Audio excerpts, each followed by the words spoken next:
Hello, I'm Tara O'Leary. In each of our video workshops, we at Victorian Video Productions are pleased to bring you an instructor who is a well-known expert within their craft field. Now be sure to take advantage of learning via video and freeze the image at any time to look more closely, or rewind and replay the tape as needed to review any procedure. Your instructor has specifically designed this video workshop for your active participation. So each time the picture fades from the screen and the music begins, you should pause the tape to allow yourself time to complete that portion of the course. Now, if the subject of this course is totally new to you, we recommend that you watch the entire tape first. Acquaint yourself with the subject matter as well as the format of instruction. Then begin and proceed through the course following the step-by-step instructions. Now, to make sure that you get the most out of the course, please make sure that you have met the prerequisites on the back side of the cassette.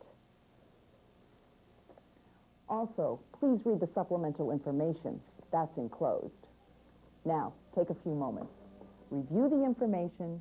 When you have all of your materials ready, restart the tape.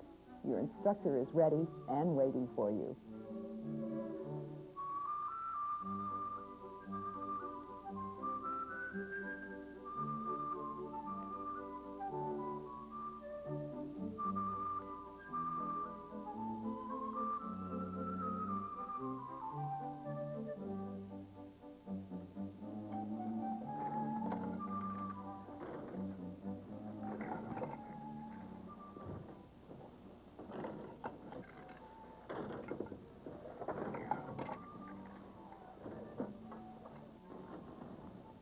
Hi, my name is Deborah Chandler, and this is a course in four-harness weaving.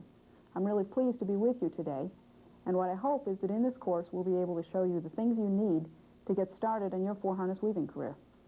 The most important thing I want you to know is that actually you'll be teaching yourself, and there are no right or wrong ways to do any of this. There are only preferences. I'll be showing you some ways that have worked for me and for my students, and you can use them as you like. As you learn more about weaving, you'll adapt them to ways that work very well for you. We have a number of four-harness looms here. This one is the largest. There's a smaller portable loom here. There's again a small floor loom and works essentially the same way. And over on this side is a table loom. Again, it works in the same way. It just doesn't have treadles, and you work the harnesses by raising them with your hands. This loom is called a jack loom. The mechanism underneath is why it's called a jack loom. When I step on the treadle, it pulls down the lamb, which operates a jacking mechanism, which pushes the harness up. On a jack loom, each harness is operated totally independently of each other harness. This is the kind of loom that most American weavers use, and this is why we'll be using this kind in this course.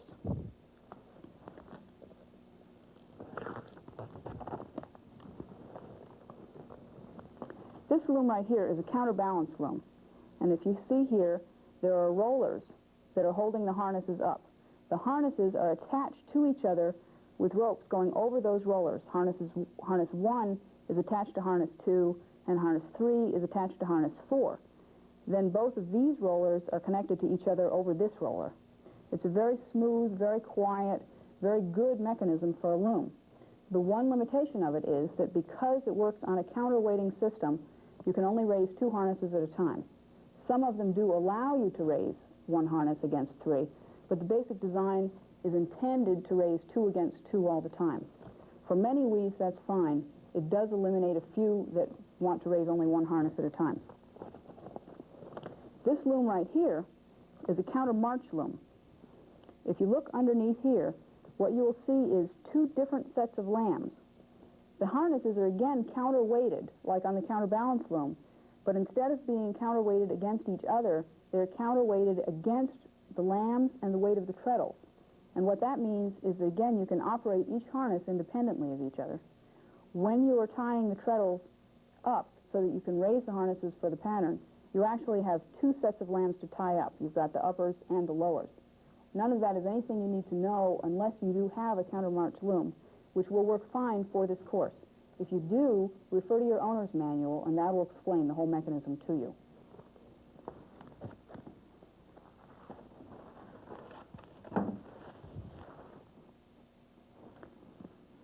these are fabrics that I want to show you so you can see the differences in how they work. This fabric right here is called a plain weave fabric. The structure of the fabric is under, over, both directions. It's the simplest of all fabrics. It's probably the kind of thing you've done on cardboard loom or a potholder loom when you were a kid or even very recently. It's a good, sturdy, basic fabric, and all of us need to know how to do it, and most of us do it from time to time. This kind of fabric can be done on a two-harness loom. This fabric has diagonal lines in it. The diagonal lines are called a twill. A pattern with diagonal lines is called a twill. To get that kind of pattern into the fabric means that you need harnesses, or else you need to do a lot of extra manipulation with your fingers. A four-harness loom or more will raise the harnesses in such a way that that pattern happens as you're weaving. You don't need to do it. It will just take care of itself. This fabric right here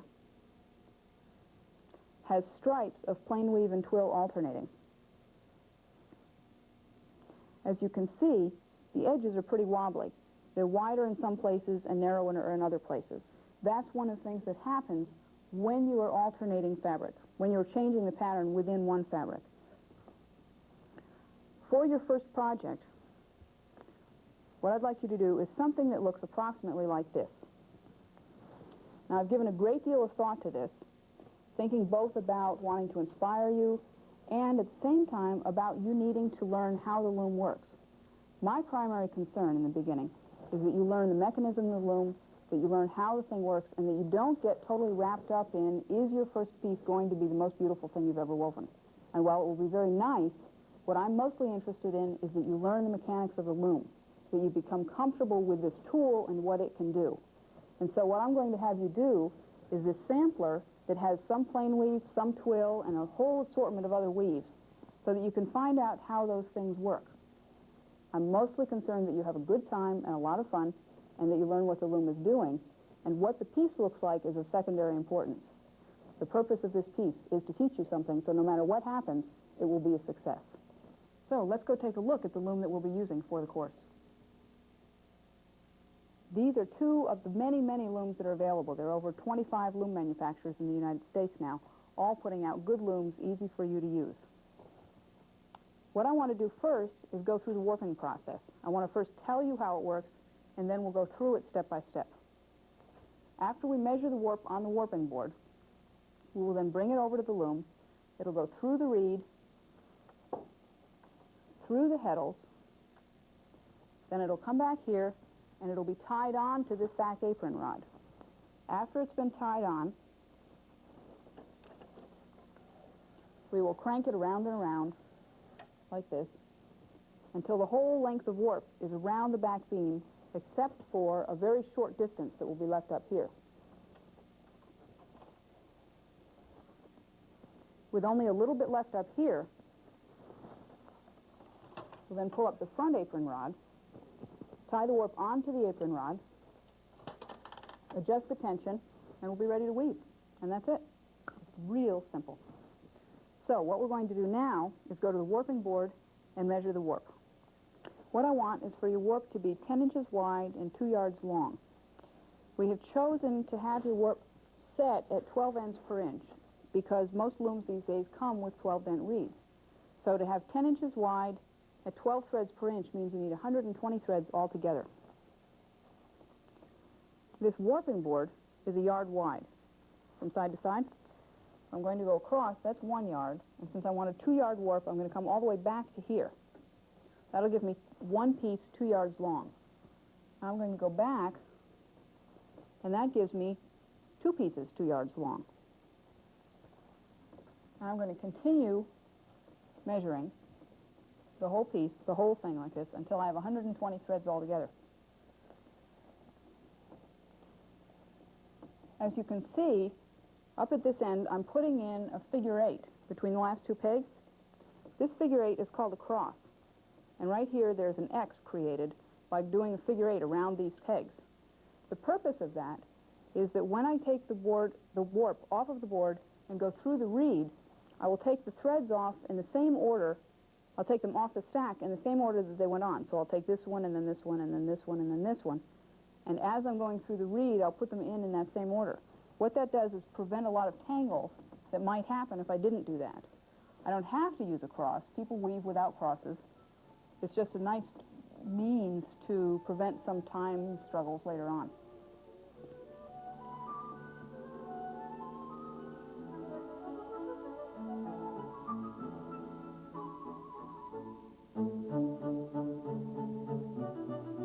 As you can see, I've finished winding my warp, and I've tied it off in 5 places. The cross is tied securely in all of these places so that when I take it off and the pegs aren't there anymore separating it, that won't matter.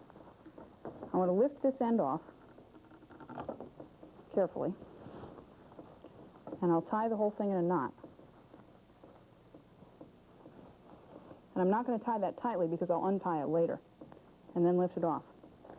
A lot of people like to chain their warp, and that also keeps it safe and secure. Now I need my warp and my scissors. I can go to the loom.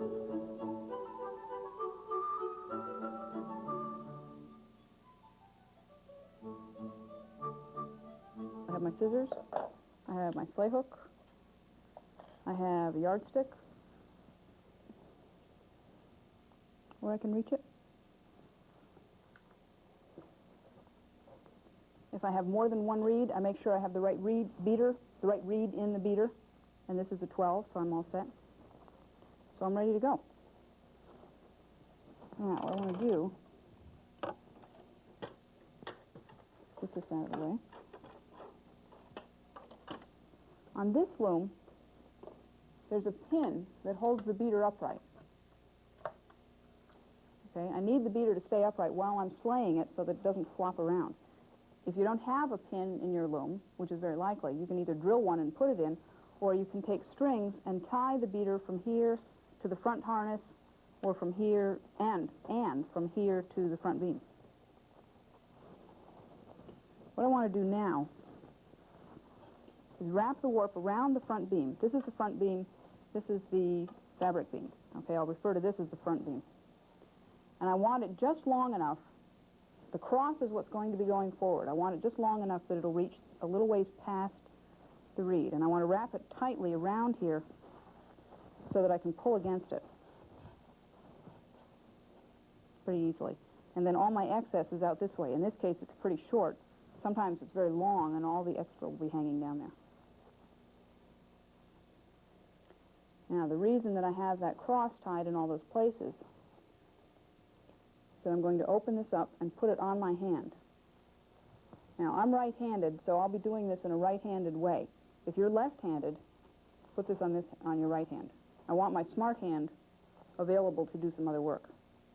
So I put the cross over my hand so that I have a finger in each place around it. And in my case, I have one finger left over, which is a bonus. I'm going to tuck that down in, and I can protect it with my fist, and I can still work with these fingers. Okay? Take my scissors. This is the scary part. Doesn't need to be. Cut that. Take off my cross ties. Now, the reason I want to have these tied with a different color yarn and with a little bit of space in there is so that I can cut these real easily. This is my counting thread, and it's on in lots of individual sections, so I'll just pull all those off.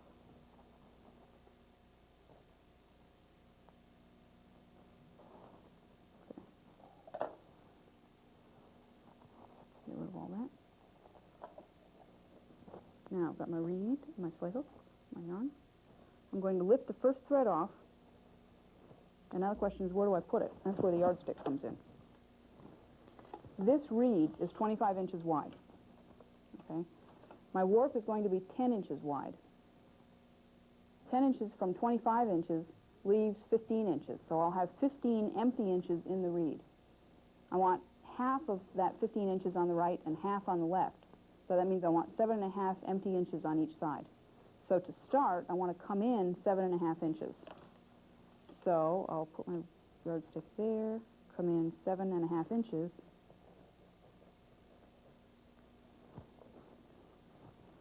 reach in from the back with a hook, catch it, and pull it through. So I put my first thread in at the 7.5 inches point. Now I don't need this anymore.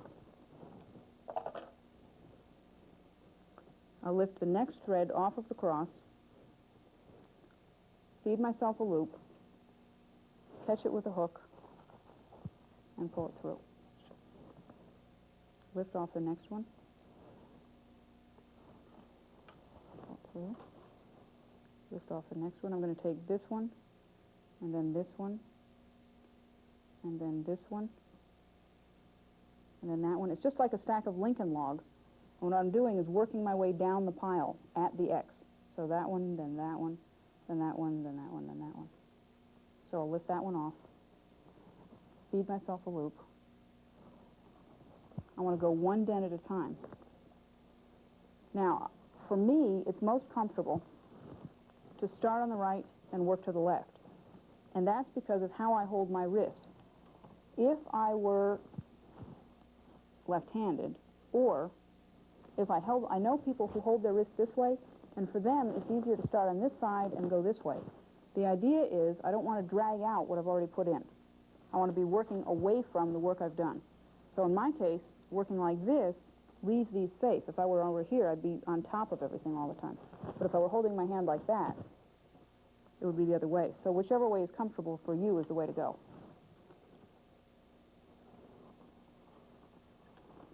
There are some things that I will recommend strongly that you do a particular way, and other things that you're allowed a degree of freedom. This one you're allowed a degree of freedom. It's also easiest to get the threads in the right spaces if you can see them real clearly. And in order to do that, if the threads stay taut, if they're going straight, then it's real easy to see which spaces I've filled and which spaces I haven't. If they were all loose and not pulled taut, and they're kind of up and over on top of each other, it's real easy to miss a dent or to put an extra thread in a dent. So what I do is I catch it and I pull it tight all the way, holding on to the short end, and then I flip the rest of it through. Pull it through, pull it tight and then through, pull it tight and then through. And I will simply continue on all the way to the end. And I confess right now, with great pleasure, in fact, that this is my very favorite part of the whole process. And I think that that's true because it's when I get to handle the yarn.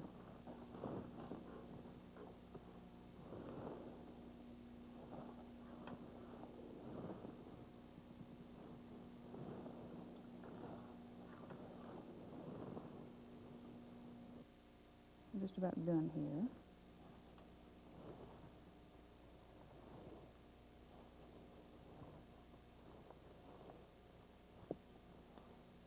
There are other ways to slay the reed, too.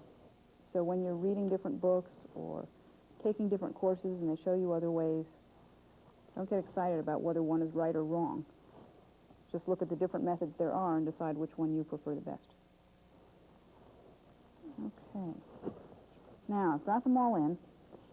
What I want to do is pull them tight and check them to be sure that I have one thread per dent in this case and no extras. And I can see that right here I missed one. There's an empty dent there with no thread in it. So rather than move everything to catch up with it, what I'm going to do is just take a thread out of the end, off the end, and put it in that space. And what that means is that that thread will be slightly out of alignment with the rest of these, and it's no big deal. Okay? Then I'll check the rest again. Now here I see I have 2 threads per dent. That can happen too, especially with dark yarns. So I will take that one out and just move it over to the other end.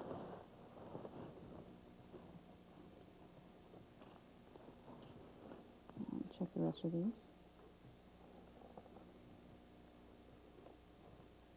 It helps a lot if you have good light, both during the slaying and the threading. That's real important. Okay, I'm done with that and satisfied that it's okay. Now, since I'm going to leave the loom for a minute, or if you're going to leave the loom for a minute, it's a good idea to take all your yarn and just tie it in a knot in the back. Not fancy, you're going to pull it out. Just because you don't want it to fall out by accident. If somebody comes along who doesn't know what's happening, and they move the beater just to see what's going on, they can have everything fall out, and that's something of a disaster. So if you tie a knot, no problem. So that's all there is to it.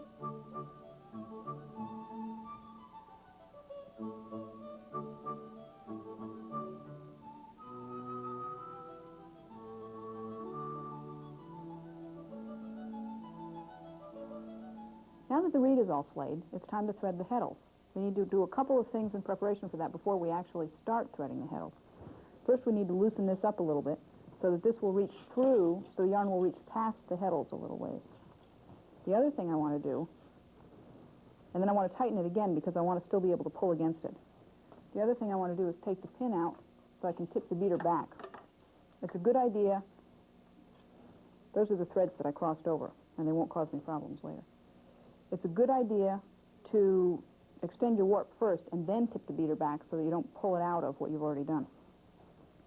Now I'm going to go to the back of the loom because that's where I want to thread the heddles from. I can get closer to them from back here. Every loom has a different way of getting close to it. This loom up here, the back end folds up. On table looms, you can simply reach through. With a baby wolf, I can sit here and reach across. What I have found, and I don't know that the manufacturer recommends this, but I do, is that I loosen the knobs up a little bit, and I fold the loom up part way. It's still stable. It raises the heddle eyes a little bit, which makes it easier for me to see them, and it also means that I can sit closer to it, which is more comfortable for me. Now I need to untie the knot I tied. I want to pull that out. I have enough length here that I can pull through without the threads wanting to fall back out. So what to do now is to unhook the hooks in the center of the heddle bar. If you lift each one up, you can get those off, and then you can slide the heddles around anywhere you need them. Now I have more heddles than I'm going to need altogether. So I'll leave some extras over there. And again, because I'm right-handed, I want my heddles that I'm going to thread from on the left, and then I will pull them over and thread to the right. If I were left-handed, I would want all of my excess heddles over here, all the heddles I'm going to thread from here, and then I would pull this direction. Okay? This one really does make it easier if you do it this direction. This is my threading draft. And I'll explain most of it to you later, but it's a picture of what it is I'm going to weave. Across the top here is the threading order that I want to thread the heddles on the harnesses. Where it says 1, 2, 3, 4, 1, 2, 3, 4, 1, 2, 3, 4, I want to start threading with one heddle on harness 1, 1 on 2, 1 on 3, and 1 on 4. And I will continue that way, and this center thread that's marked 4, since I have 10 inches, what I want to do is thread 5 inches, 1, 2, 3, 4, 1, 2, 3, 4, 1, 2, 3, 4, and then I want to thread the second 5 inches, 4, 3, 2, 1, 4, 3, 2, 1, 4, 3, 2, 1. And that will affect what my pattern looks like later, depending on how I treadle it. We'll explain that as we get to those points. So 1, 2, 3, 4 is pretty easy to remember, so I can set this aside because I can handle that. If it were something more complicated and I needed to keep referring to it, I might tape it right here so that I could refer to it as I was going. Other people want to have it going the same direction as they are threading, so they turn it around backwards like this. The front harness, the one closest to the beater, is harness number 1. I'm in the back of the loom now, so 4 is closest to me. So if I held it like this, 1, 2, 3, 4, 1, 2, 3, 4 would look the same here as it does here. So I'll set that there, and I will pull one heddle out from each harness. And then what I want to do is slide them over where I need them, approximately. Slide my reed over a little. And I will hold the threads taut with my left hand, and my group of warp threads will separate the heddles I've separated out from the heddles that I haven't used yet.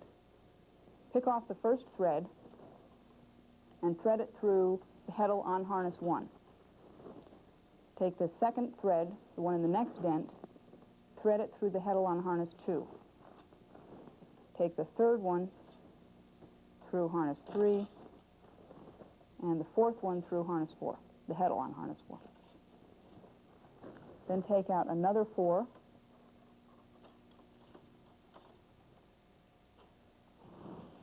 slide them over,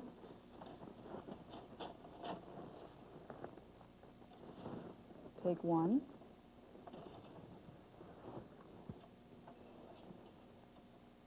2,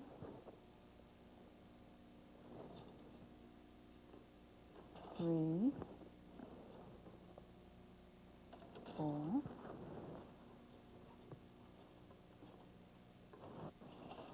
and then third group.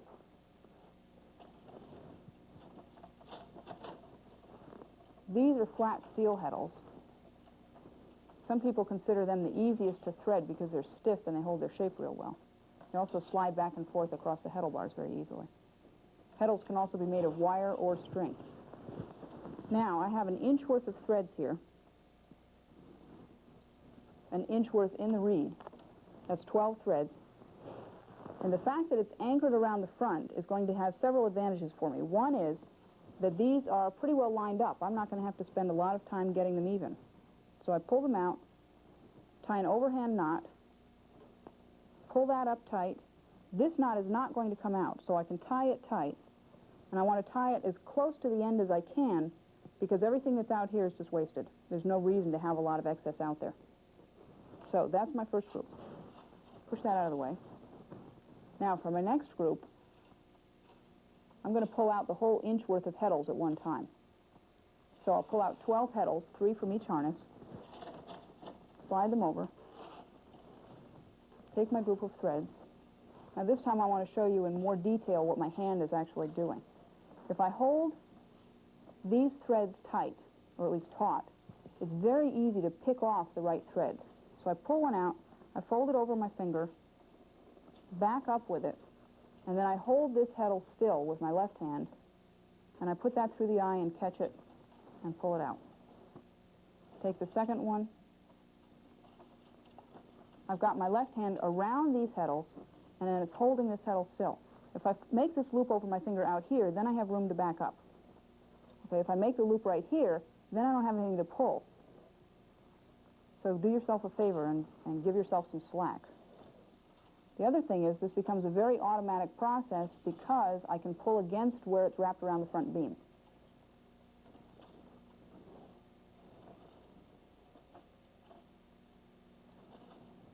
This is another one of those things that your hand will have to get used to. It's going to feel real strange at first.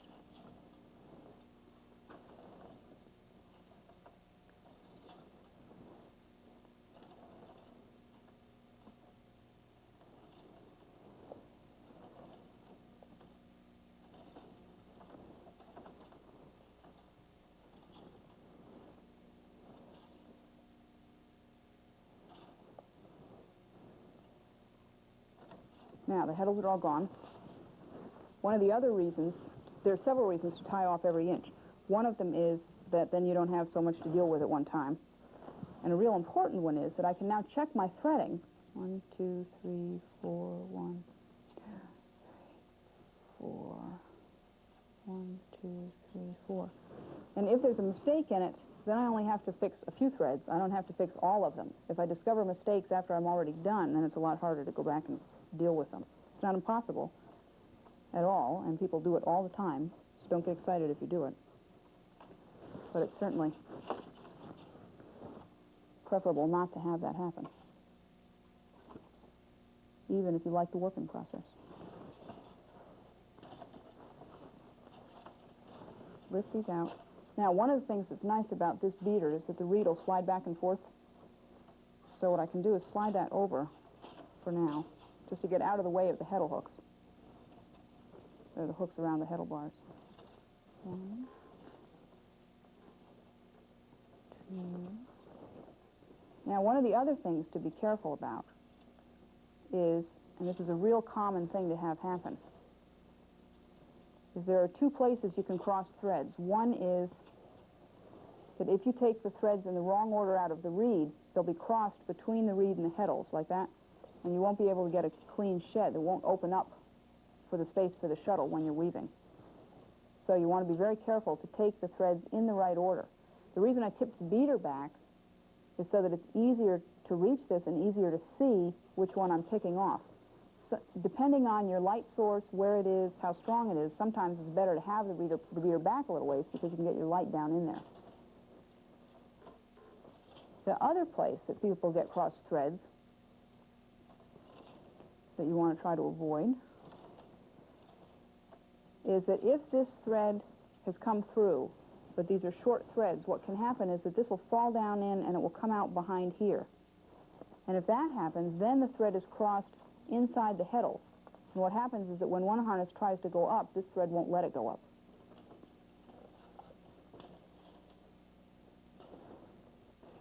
So try not to do that.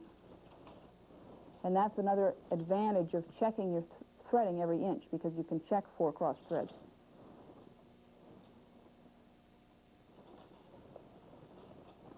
One, two, three, four. Okay, I've completed threading the first 5 inches. Now I want to reverse direction. I ended on 1, 2, 3, 4, and 4 was the last heddle I threaded. Now I'm going to go 4, 3, 2, 1, 4, 3, 2, 1, but I don't want to thread a second 4. So I'll take my next thread and I will go directly to 3, so that these center threads are going 1, 2, 3, 4, 3, 2, 1. So there's a 3, 2, 1, and then out back to the normal 4, 3, 2, 1. Now, that means, among other things, that this particular group will have 11 threads in it instead of 12. That is of almost no concern to me at all.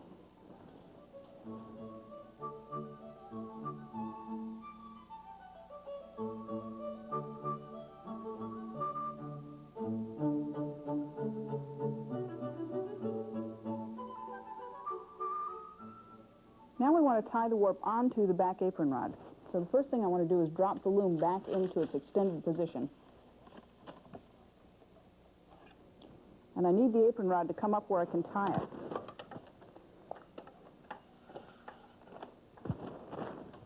What's very important to remember is to come up over this back beam. If you come straight up from here, you won't get any shed. So come around here. Then I want to take this, I want this to be centered. And I want to pull the sections of warp straight back from where they're coming out of the reed. To tie on, I want to go around the stick and pull the second knot up tight with the first knot right next to the second knot.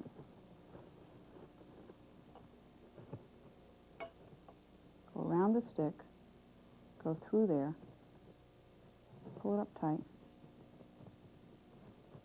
and tie that up close. If I start, actually I want to crank this up a little so that it's easier to reach.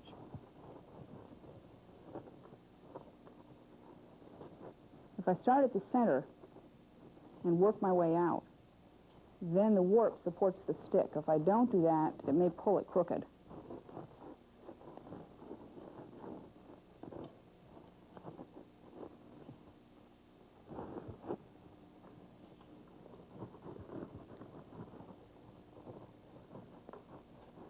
There are other methods of tying on that you can learn as well, or you can make them up any way you want.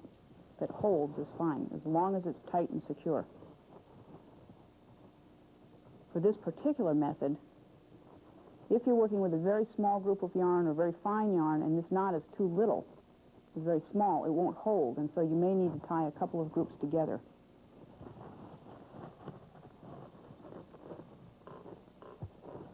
And actually, a round apron rod is easier to tie on to than a square one.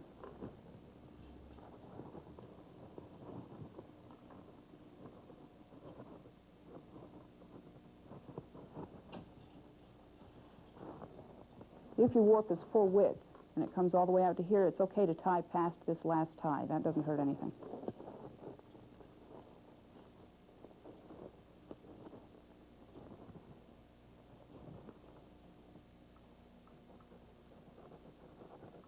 Okay, now again, I want them to come straight back from the reed. And if you recall, we had unhooked the heddle hooks in the beginning. So now what I want to do is hook those back up again. So I'm going to push my heddles out of the way.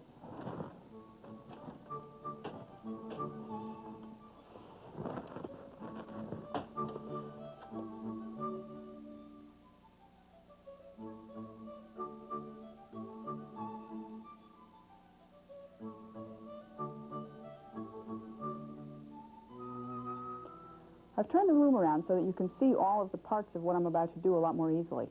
The next stage of the warping process is to beam the warp onto the back beam. It's the most important part in many ways because it's now that we determine how even our tension is, and while we're weaving, that makes all the difference in the world. What I'll need is some cardboard, some corrugated cardboard like this, or you can use heavy paper, heavy brown paper. Grocery bags work great. Newspaper is not heavy enough, it's too thin. What I want to do is first unwrap this from the front, tip the beater forward, and then I'm going to start cranking the beam around to roll the warp back. Now, if you have a friction brake like this, where you've got a drum and cable and a treadle to step on, release the brake while you're rolling it. It's healthier for the brake. Okay, what's happened now is that the beater has tipped back. And part of the reason is there are all these snaggles up here. So I want to come around to the front and shake it out, snap it. Most of the time, that'll be enough to clear it up. Then I want to tip the beater forward again and start cranking again.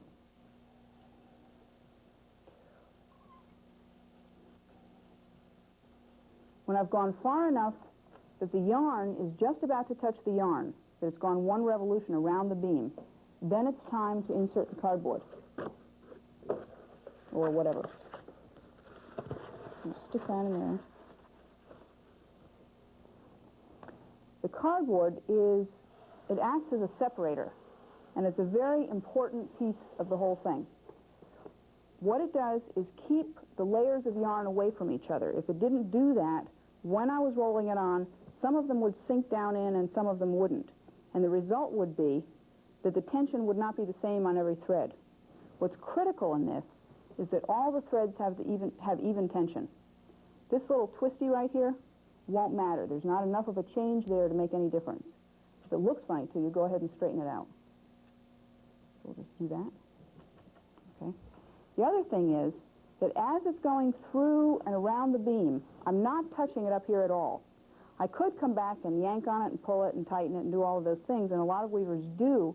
I feel that I'm going to get more even tension by not touching it at all, because by running through the loom itself, the friction from the reed and the friction from the heddles is identical on every thread. If I were holding on to it, I couldn't give it identical tension. So I want to leave it alone. So I'm either cranking or playing with it up here, but not both at the same time. Now remember the knot that we tied in the beginning to keep it from tangling? Its second major function is that now I can't crank that through by accident. The knot is going to stop it from going through, and I won't be able to pull it out by accident. Now that it's right up close to there, I can untie it. Pull that. See these cross threads? These are ones that I moved. And as you can see, they really haven't caused me any problem at all. They just lift across.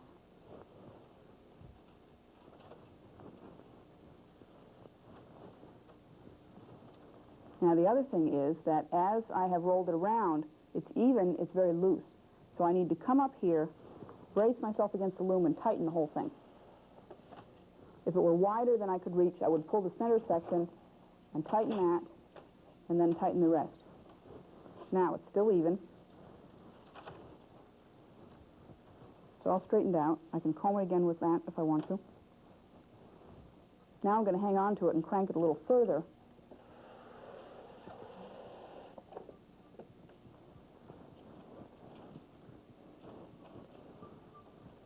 And I'm ready to tie on to the front apron rod.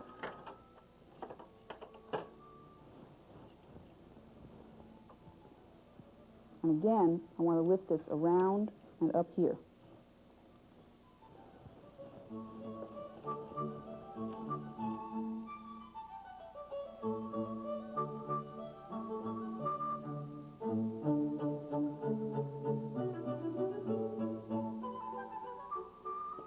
getting very close to the end here.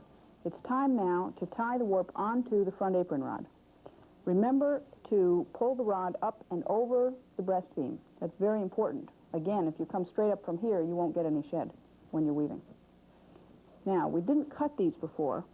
Sometimes I cut them when I'm taking them off the warping board. Sometimes I don't. So now I'll go through and cut them. And I may just cut some of them as I need them. And I want to tie the front in small groups. I want them in groups of an inch again. In some cases, I may go, not on this warp, but sometimes I'll go as much as 1.5 inches. Never more than that. What I want to do is pull this group up, starting again from the center to keep the stick square. Go over the top, come up on the sides, and tie like you're going to start to tie your shoes. It's the first half of a square knot. Then take the next group next to that. I have 12 threads. That's 1 inch.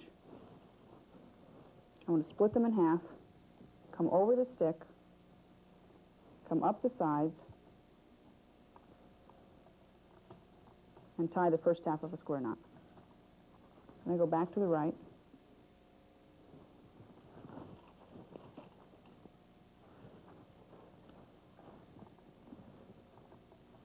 Over the stick.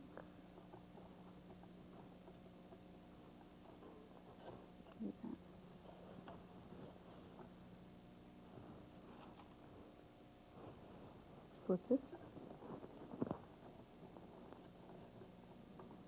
What's important when you're tying on the front is not how long these are. What's important now is how even the tension is on all of these. So as you tie them on, do whatever you can to have them as even as possible. When we've got them all tied on, we'll go back and adjust them. But what I want is for all of these to be approximately the same. Once it's all tied on, then I want to go back and pat the warp. And what I'll find is that the center groups are looser than the outside groups. That's a normal part of the process. So I can take a hold of the ends of this knot, pull that forward like that, and tighten it down. Do that again. And do it with each of them until I feel like they're all even.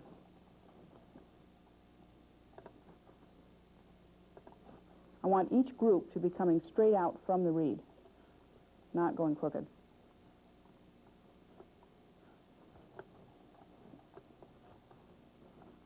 These don't need to be tight, they just need to be even. I can tighten them by cranking the warp beam underneath, the fabric beam, this beam down here. Okay, now I'm happy that those are even. So I will go back and very gently, so I don't dislodge them, finish tying the square knots.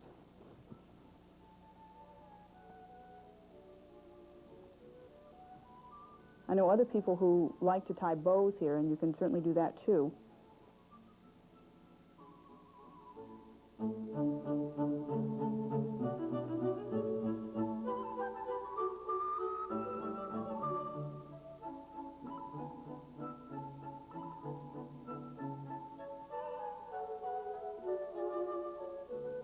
Now it's time to tie the treadles to the harnesses. So come on down under the loom. And actually, it's pretty simple. What I want you to do for this particular exercise is to tie harness 1 to treadle 1, harness 2 to 2, 3 to 3, and 4 to 4. It's what's called a direct tie-up. On this particular loom, the tie-up is real simple. There's a string hanging down with a bead at the end, and you just slide it into the notch, and that's it. Now when I push that down, it pulls, actually this is the lamb. The lamb pulls down the jacking mechanism which pushes up the harness. And I'll tie 2, and 3, and 4. Now, for this particular tie-up, I don't need all 6 treadles, so I'll leave the 2 outside ones on the floor and just ignore them, and use the center ones because it's a more balanced reach. It's easier for me to get at them with both feet. Now I can raise any harnesses I want by stepping on 1 treadle or a combination of treadles to get the desired pattern. Different looms have different kinds of tie-ups, and you'll need to look at your owner's manual to find out which kind of tie-up your loom has.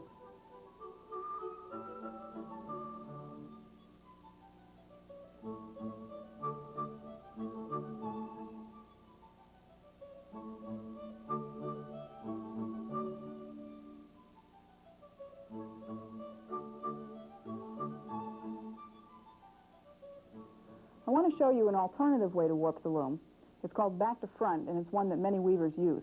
And I'll just show it to you briefly because it's not really that different from what we've just done. These are leaf sticks. Your loom may come with anywhere from 2 to 5 leaf sticks. And what they're for is holding the cross. Remember in the beginning we put it around our hands? And instead, what you do is put the sticks through the cross itself, like this. And then, instead of cutting the end, the loop of warp gets wrapped around a stick that either then is tied to the apron rod, or sometimes you can loop it to the apron rod itself. The apron rod then comes down, and you crank the warp around the back beam first, before you do anything else. The leaf sticks, holding it like this, serve to keep everything in order. This little piece right here with little pegs sticking up is called a rattle. And what the rattle does is spread it out to the width it needs to be. When we went from front to back, the reed spread the warp to its proper width. This way, it's in a bunch, and you need to spread it out to get it as wide as you want it around the beam.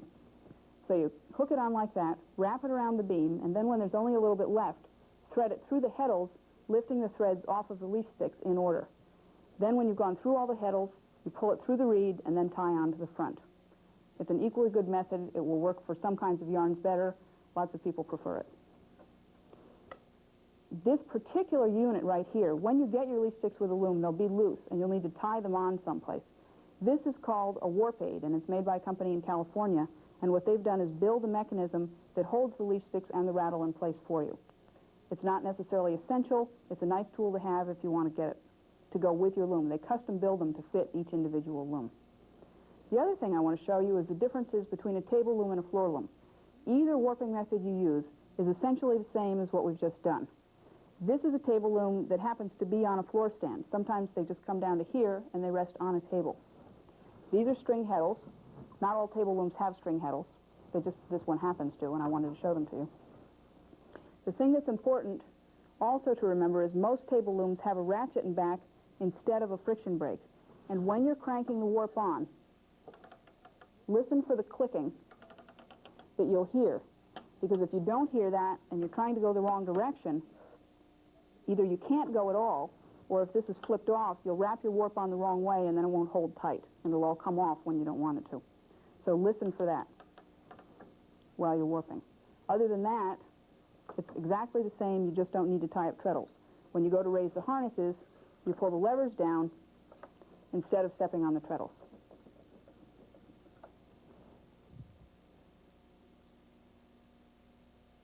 Now that we're ready to start weaving, the first thing we need to do is get some weft onto the shuttles. There are a number of different kinds of shuttles. For fine yarns, either stick shuttles or boat shuttles work the best. I'm going to start with a stick shuttle, since I think that's probably what you have, and then I'll switch over to boat shuttles. Boat shuttles come in a variety of sizes, and we'll be using the middle size because it makes the most sense for this particular warp. A stick shuttle can be wound when you put the weft on by just going around and around, of course, or if you want to get some more mileage out of the shuttle itself, you can wrap around the edges like this, coming down on top, down on top. And what I'm doing is building a figure 8 around this corner. And the result is that it builds up here and it builds up here when I wrap that side, and then the bottom stays clean and smooth, and I can get it through the shed more easily. So I want to lift some off to get ready to go. Now I want to start by weaving what's called a header.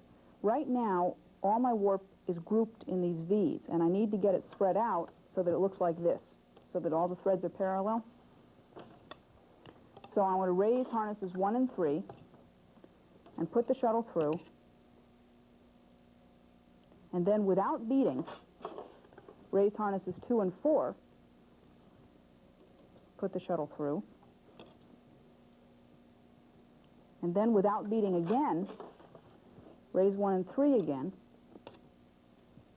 put the shuttle through, and then beat all three together. And what that does is spread it out almost instantly. I'll do that one more time.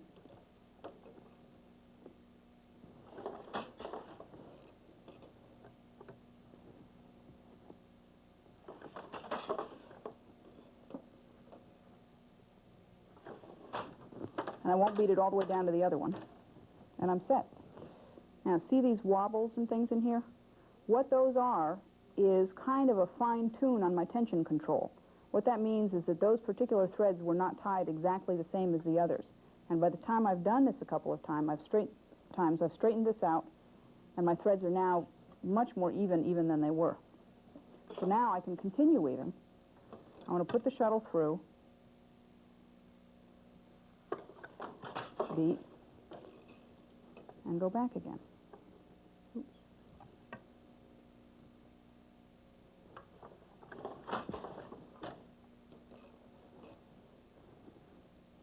Now, just to make it easy for myself, I'm going to advance the warp just to get the stick back further. So I step on the brake treadle a little bit, and crank this forward, and then tighten that up to where I want it. I like that. I pat it so that it's firm. It's not too bouncy, and it's not real hard. And I'm going to start by weaving 1, 3, 2, 4, 1, 3, 2, 4 over and over. The reason I want you to have a direct tie-up with your harnesses and treadles tied directly to 1 to 1, 2 to 2, 3 to 3, and 4 to 4 is so that you'll know exactly what you're lifting all the time. And also because in what we'll be weaving in the sampler, you'll be changing your treadling a lot. And if it's tied up this way, you don't have to keep getting down on the floor and changing it.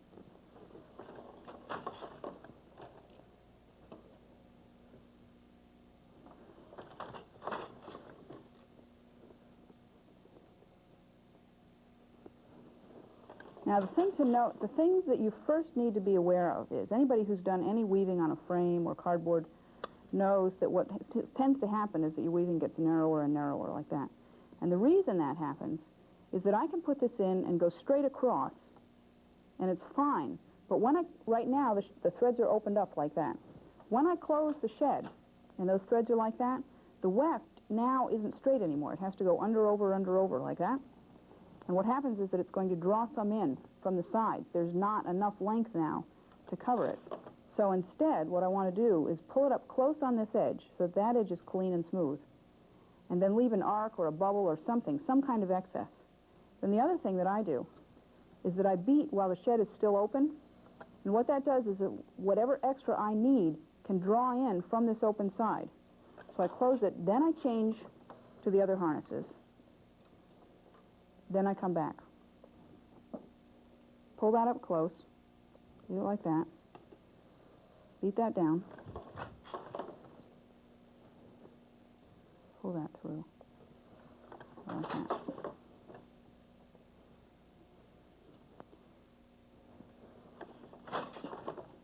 Now, at some point, you'll want to change colors, or you'll run out of weft on the shuttle and need to do another one, or what will happen is that I'm going to want to change over to the boat shuttle, so you come to the end.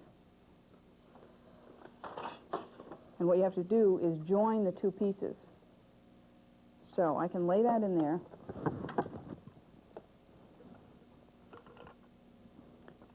And I can come across, with my other shuttle. And I can overlap the two pieces by about that far. Now, sometimes I can do that right in the middle of the shed. There are a number of ways to do this. I can do it right in the middle of the shed if I want to. And while it may show right now, eventually it doesn't show very much because it just blends in with the whole piece. Okay. Now, another way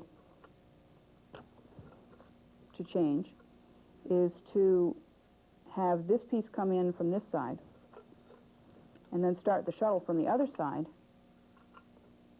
with a little piece hanging out here, and then tuck this tail in over on this side and continue on. And what that does is give me my build-up on both sides. Now, the other thing that I want to say about this first section is what I want you to do is weave plain weave, and I want you to weave 3 inches where you're beating at a medium beat. 3 inches beating tight And then I want you to weave 3 inches, beating very loosely.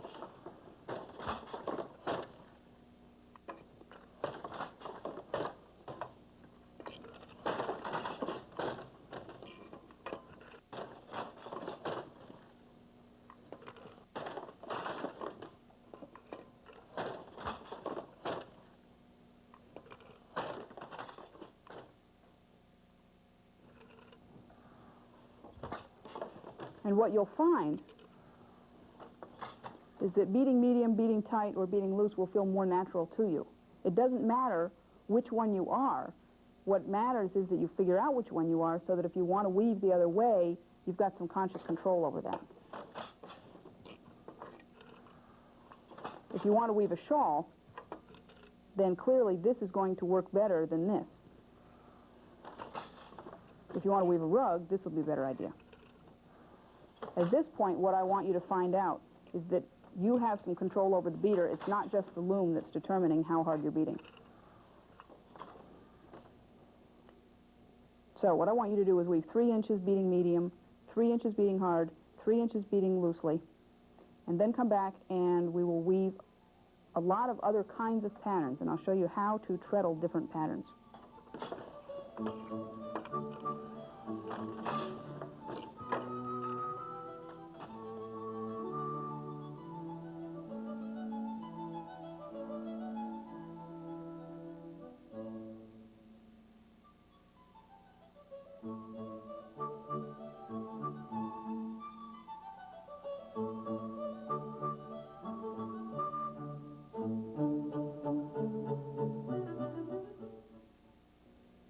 Now what I want to do is show you how to weave a wide variety of different patterns, all on this same warp, just by changing the treadling.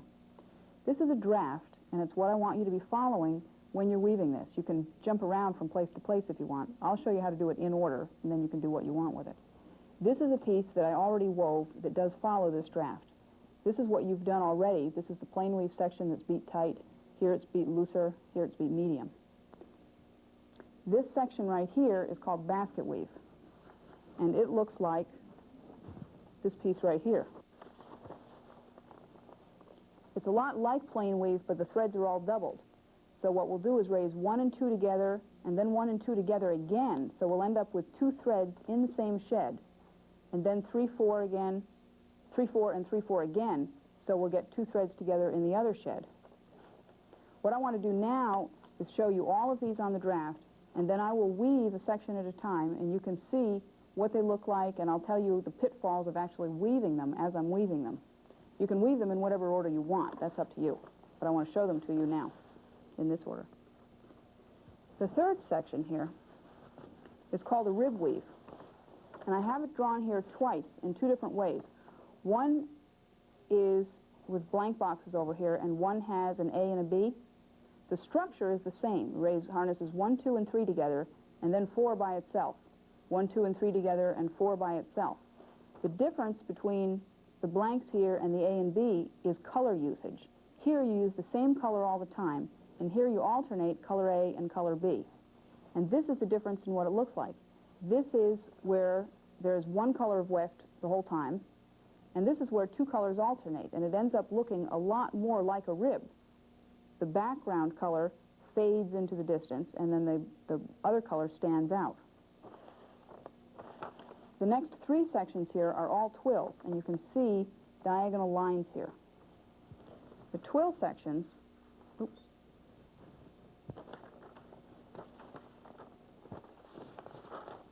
are right here on the draft. They're here, here, and here on the fabric. The difference here is that on this section you're raising 1 harness at a time, on this section you're raising 2 harnesses at a time, and on this section you're raising 3 harnesses at a time. So for this twill, which is called a 1-3 because you have 1 harness up and 3 harnesses down, you raise 1, then 2, then 3, then 4. To do what's called a 2-2 twill, you raise 2 harnesses at a time, so you have 2 up and 2 down. 1 and 2 are up, 3 and 4 are down. So you raise 1 and 2, then 2 and 3, then 3 and 4, and then 4 and 1, and then you start over with 1 and 2, 2 and 3, 3 and 4, and you keep going around and around like that, and you get a long, continuous diagonal line. The third section is called a 3-1 twill because there are 3 harnesses up and 1 down. So you raise 1, 2, 3, 2, 3, 4, 1, 3, 4, 1, 2, 4. On the fabric, what you'll see here is that on a 2-2 twill, you have a balanced weave. You've got an equal amount of gray and red showing. The 1-3 and 3-1 are opposites of each other. Here, I'm raising one harness, and so the weft is going over 3 warp threads, and so mostly weft is showing on this one. Here, mostly warp is showing because there are 3 harnesses up at a time. The back side of this looks like this, and the back side of this looks like this. So you can see that this is this, and this is this.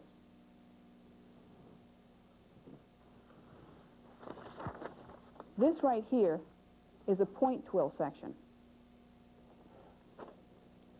And this is where the real fun begins, I think. This I chose to do in a 2-2 twill, and as you can see, it's following 1-4, 3-4, 2-3, 1-2. It's going backwards, and then it goes forward, and then it goes backwards, and then it goes forward. And what happens is that the twill changes direction. Now, that center change we did, where we started with 1, 2, 3, 4, and then reversed to 4, 3, 2, 1, what that does is change the direction of the twill. So in these straight twills, what has happened is that we've gotten a V right in the middle. Here, where it's changing direction like this, and over here, where that center is, we get diamonds. If we had changed direction many times within the threading, we'd have diamonds all over. Twills are elaborate or simple. There are whole books written just about twills because there's so many you can do. Now, down here, we get into what some people consider the most magical weaving of all. It's called double weave. And what we're going to end up with is 2 layers of fabric that we're weaving at the same time. In this particular case, the draft doesn't look anything like the fabric at all because half of what's in the draft is underneath here where we can't see it. Again, we're using 2 shuttles. We're weaving 2 shots with color A, 2 shots with color B. So first we'll raise harness 1, and then we'll raise harness 3. Then we'll change colors and raise 1, 2, 3, 1, 3, 4. And this will give us the top layer and the bottom layer. One is color A and the other is color B. This section right here is also double weave. It only uses 1 color, and what happens is that instead of the 2 layers being separated like this, they're joined on one side. So that this side is open, and this side is connected, and both sides are the same color. And what that's for is that if you ever want to weave something wider than your loom, you can do this and then take it off the loom and open it out to twice the width. After that, what I did was play around a lot. I tried using the same color weft so that I could see what it looked like with the color on itself. Then I did some alternating using 2 colors in plain weave. And what I want you to do after that is play around with anything on here that was interesting to you. Just try it in another way. So now I'm going to set this down. Pick up my shuttle.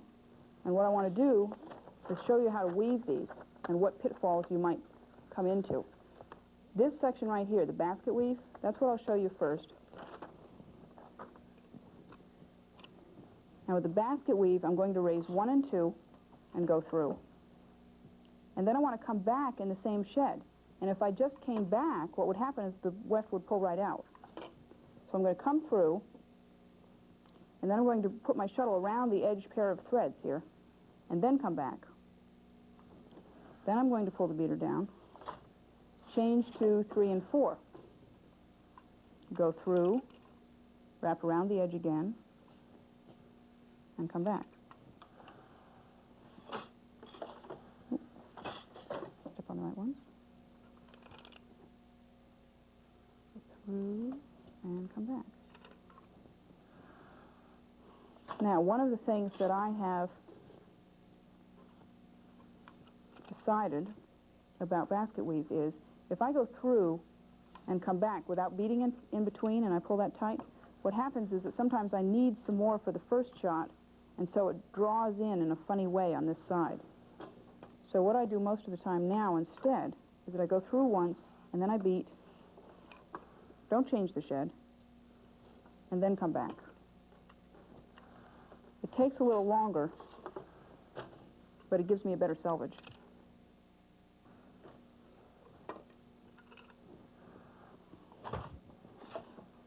Now the next weave that I want to show you is the rib weave. I'll do one more shot of basking. Now, to do the rib weave, I want to raise 1, 2, 3, and then 4. And I'll do it first in one color. So I'll use 2 feet on my treadles and go across the treadles and step on 1, 2, 3, and then 4. And then 1, 2, 3, and then 4. And with only one color, this is a very simple, straightforward weave to do.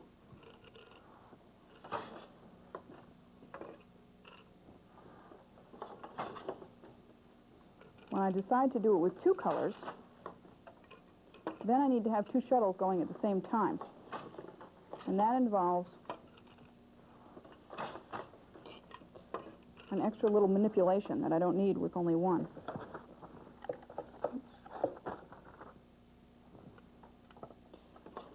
I will raise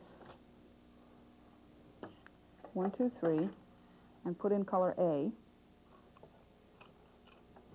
And then I'll drop that and put in my background color, raising just 4, and I need to wrap these wefts around each other like that. Oops, forgot the beat. Okay. Now I want to raise 1, 2, 3. I want to twist the shuttles around each other. If I didn't do that, what would happen is that I'd put this in, and it would pull back. Nothing would catch this edge. So I want to wrap these around each other. Come through the shed. And I also want to tuck that tail into there. I want to tuck it into the shed with its same color, not the very next shed.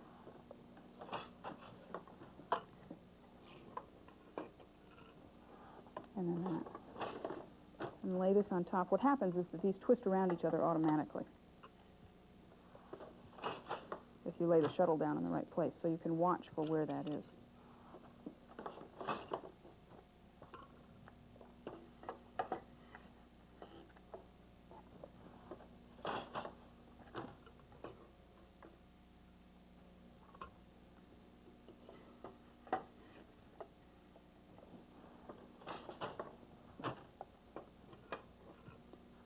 Now the next weave is the twill, is the 1-3 twill. So I'm going to raise 1 harness at a time and raise them in the order they are.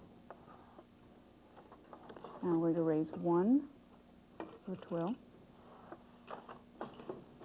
and then 2, and then 3, and then 4. 1, 2, 3, 4. Now this twill, the 1-3 twill, shows mostly weft because I'm raising 1 harness at a time, and so my shuttle and my weft are on top of 3 other threads. So the back side is mostly warp. The front side is mostly weft. Now I need to advance my warp. As I'm weaving and I get closer to the reed, my shed gets smaller and smaller because it gets closed up. So I've now gone far enough. I'll step on the brake and advance the warp again. Is that too far? That's okay. If you go too far forward, the beater won't reach it. Now what I want to do is a 2-2 twill. And the 2-2 twill is raising harnesses 1 and 2, and then 2 and 3, and then 3 and 4, and then 1 and 4, over and over and over. Raise 1 and 2, and then 2 and 3, and then 3 and 4, and then 1 and 4. Okay, now I've run out of weft here. It's time to change my bobbin.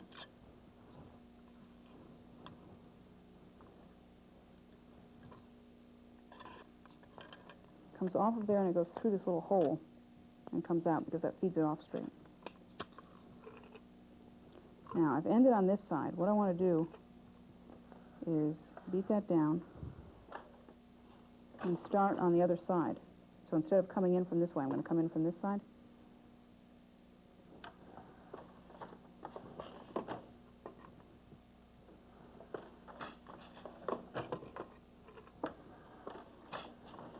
And something very peculiar is going to happen here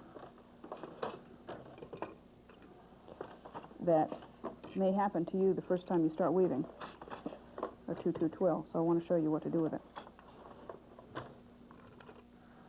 As I'm weaving this now, see that this edge thread is not caught, and this edge thread is also not caught. That's happening because of how a 2-2 twill works, and it started happening when I changed the direction of the shuttle. What's happening is that when 1 and 2 are up, I'm going across. I came out with 1 up, and I'm going back with 1 up, because that harness is up 2 times in a row. And so this is above it both times, and then it's below it both times, so it never gets caught. The same thing is true on this side. So to solve it, one of the things I can do is change the direction of my shuttle, which is what I did here. In essence, if I'd been going this direction, and it took care of it, it caught both sides. Another thing I can do is go around that thread like that. Just catch it by hand and pull that in, and then do the same thing on the other side. Go around that, and since I know I'm going to have to do this every time, I can catch them both the same direction if I want. I don't have to catch either one this way because I caught them both the last time. I need to catch that one, and then catch that one.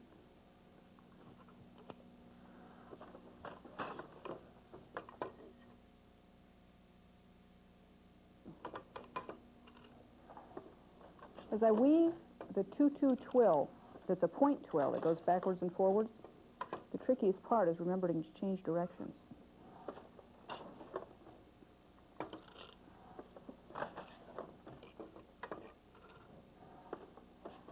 Now what I'm getting here is a little diamond in the middle.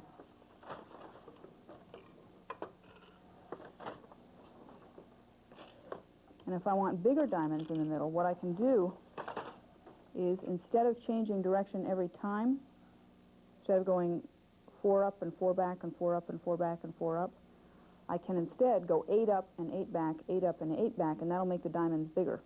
On the sample that I already did, there are 3 little diamonds here, and then there's a bigger one, and this one got bigger by repeating it over and over and over, and then going backwards for a long time. So, where was I? Up there. 1-4 was my last one. So, 3-4. Okay. Now, the last 2 sections here are called double weave. And what I want to show you is how they work. I need 2 shuttles. If you have some fatter weft, this is a good time to get it out. If you have another kind of yarn.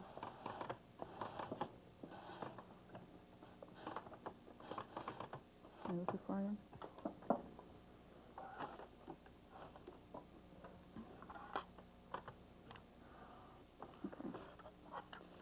I don't have any fatter weft here, so I'll show you what happens if you don't use fatter weft.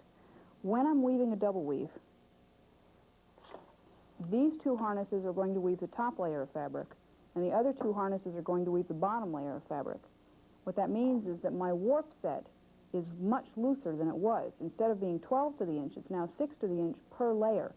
So with a skinny yarn, it's going to pack down very tightly. I'm going to raise harness 1 by itself, and then harness 3 by itself. Then I'm going to raise both of those to get them up out of the way, and raise harness 2,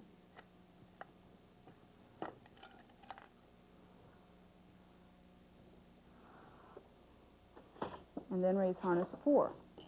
1 and 3 are my top layer, 2 and 4 are my bottom layer. This time I'm using 2 shuttles, and I don't want to twist them around each other, because if I do, I'll close it up. I want to keep them separate. So I can raise 1, and then 3, and then 1 and 3 both up, and 2. Drop 2 and raise 4. Now, It just so happens that I ended up with my shuttles on opposite sides. That doesn't mean anything. I didn't do it on purpose, and it doesn't matter that I did it, so I'll just leave it. They could be on the same side if that's where they had landed, and that'd be okay. 1, 3. 1, 2, 3. 1, 3, 4. Now, if I raise 1 and 3, you can see here that I have 2 separate layers. I've got the gray layer on top, on 1 and 3, and the red layers 2 and 4 underneath. Okay, so I can put my finger in there. Now, the other thing I want to do, now, the last double weave on here comes out with one side connected. I'm going to raise 1, which is the top layer, and then 1 and 3 and 2, that's the bottom layer, and then 1 and 3 and 4, which will be the bottom layer again, and then 3 by itself. That'll be the top layer again. So I'll raise 1, 1, 2, 3, 1, 3, 4, and then 3. And then 1, 2, 3, 1, 3, 4, and then 3.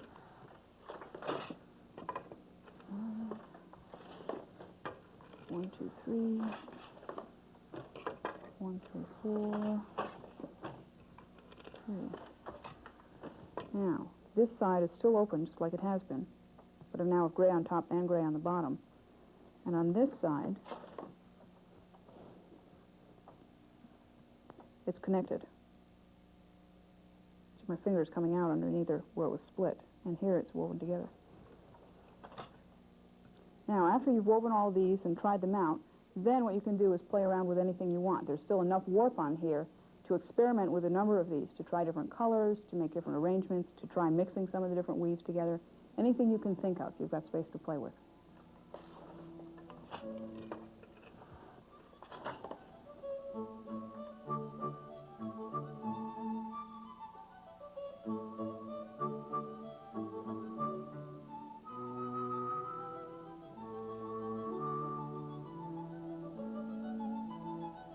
I can tell now that I've finished weaving because my apron rod has reached all the way up to the back, and because when I open the shed, there's not enough space left to get the shuttle through real easily, and it's long enough to make me happy.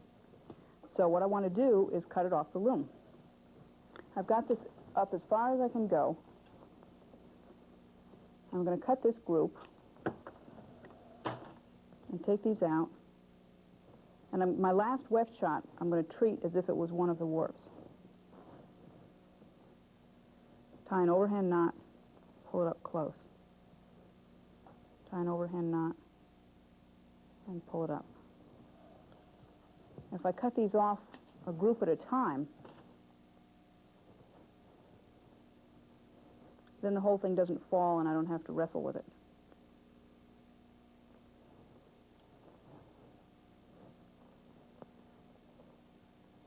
Now, if I tie small groups like this, then I haven't distorted my weaving a lot. I'll tie a big one and show you what the difference looks like.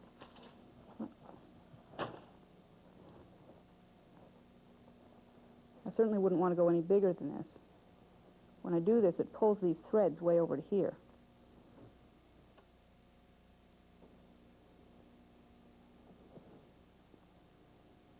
In the back of the loom, because you've got all this loom waste back here, you don't need to measure in extra fringe on a piece that's going to have fringe. If you're making a scarf or a shawl and you want to have fringe at the end, you don't need to add extra for that because you're getting it already as it's built into this.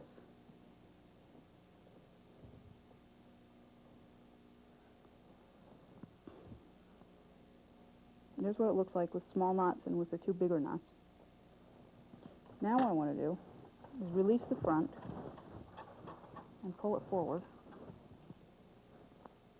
And then what I do with this is, and it works on this particular apron rod, is I just slide it out. Lay that up there.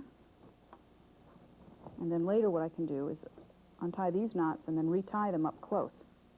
Now these are my beginning shots when I was putting in the header, And what I'll do is ravel those out because they're not very good looking. And my weaving will start up here where the weaving begins to look straight. And there's my whole piece. Now, one of the things that's interesting about this is the first one that I did that I showed you before. This piece has a gray warp and a dark weft. This piece has a dark warp and a gray weft. Other thing that I want to show you on this is the difference in these two fabrics and what they look like right now. It's easy to see here in this plain weave section. This piece right here is a little bit fuzzier and a little bit more unified looking. This one is still a little bit crisp as it's come right off the loom.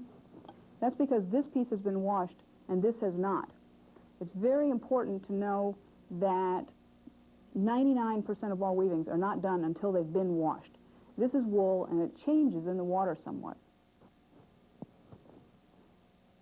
Now there's one last thing I want to show you about the draft. This way. This is the draft we looked at before with the threading and the treadling. What you'll find in books is a tie-up here and a treadling that looks different from the treadling as we've written it out here. What we have below on the treadles is an opportunity on many looms to tie several harnesses to one treadle at the same time. I've changed the tie-up here in my weaving, so now when I step on one treadle, two harnesses come up together at the same time. The treadling here on this one gets read sideways and vertically at the same time. If I put this right next to here, line it up like this.